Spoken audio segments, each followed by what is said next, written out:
देखो ये साहर सोनी है, तो ये जो है एक विद्यालय है, उसका एंट्रेंस एग्जाम पास किए हैं अभी अभी, ठीक है।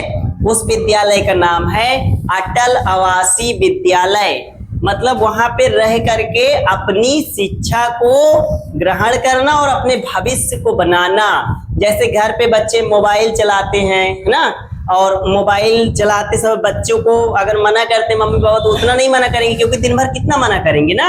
और वहां पे क्या रहेगा, बिना मोबाइल के एनवायरनमेंट में अच्छे से बच्चे पढ़ते हैं। वहां पे जो फूड होता है और जो रहने का होता है और ड्रेस होता है, कॉपी किताब होती है, ये सब निःशुल्क मिलती है सरकार द्वारा। और इस तरह के विद्यालय मंडल में सिर्फ एक ही होते हैं। तो इसी तरह सहर्ष का भी सिलेक्शन प्रयागराज मंडल के अटल आवासीय विद्यालय में हुआ है ना। तो उसके लिए बहुत बहुत धन्यवाद। आप बताओ कि जैसे अटल आवासीय में आपका हुआ है, तो कैसे कैसे तैयारी ये सब बच्चे लोग करें, कौन कौन से विषय पढ़ने चाहिए और कितना समय देना चाहिए? हमें पढ़ने पर लगभग 2 घंटे का समय देना चाहिए और उसमें पढ़ना चाहिए reasoning, maths and Hindi and English. अच्छा, ये 4 सब्जेक्ट आते हैं उसमें ना। यस। हिंदी में जैसे क्या कौन सी बुक पढ़नी चाहिए हिंदी की, जो रीडर होती है कि ग्रामर? ग्रामर। ग्रामर आता है। और रीजनिंग कौन सी आती है, किस टाइप की, चित्र वाली की वो जो ABCD वाली होती है? चित्र वाली आती है, like mirror image and folding cut paper. और बहुत कुछ आते हैं। रीजनिंग लगभग 5-6 चैप्टर्स होते हैं रीजनिंग। अच्छा, ये फॉर्म के लिए आपको कहाँ से पता चला था? मुझे सर ने बताया था। कौन सर? आप। अच्छा, तो हमने बताया था आपको ना। तो इसको जब बताए थे फॉर्म, तो आप इसको क्यों भरे थे? ताकि मैं पास हो जाऊं। क्योंकि आप नवोदय की तैयारी कर रहे थे ना, तो इस फॉर्म को भी आपने जब हमने बताया तो आपने भर दिया।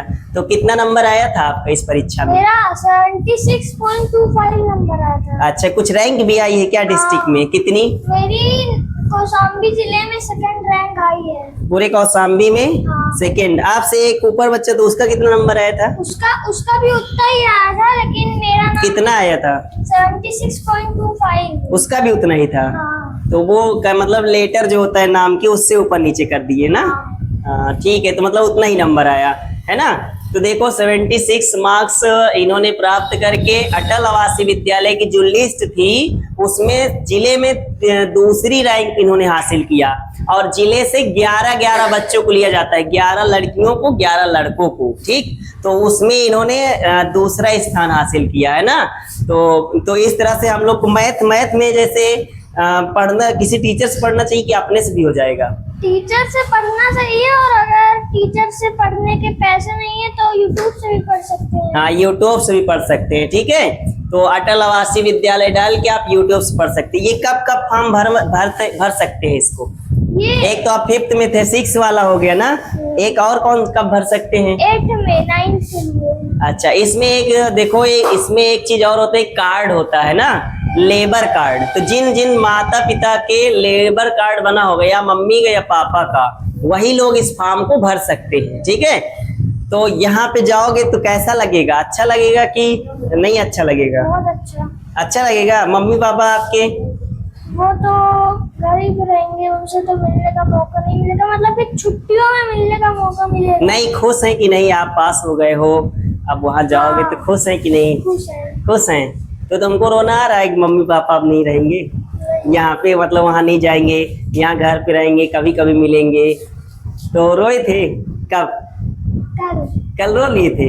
अच्छा, बढ़िया यार, इसके लिए रो लिया था। तो जाने का मन है वहाँ पे? यहाँ पे मतलब वहाँ नहीं जाएंगे, यहाँ घर पे रहेंगे, कभी कभी मिलेंगे? तो रोए थे कब? कल रो लिए थे। अच्छा, बढ़िया यार, इसके लिए रो लिया था। तो जाने का मन है वहाँ पे?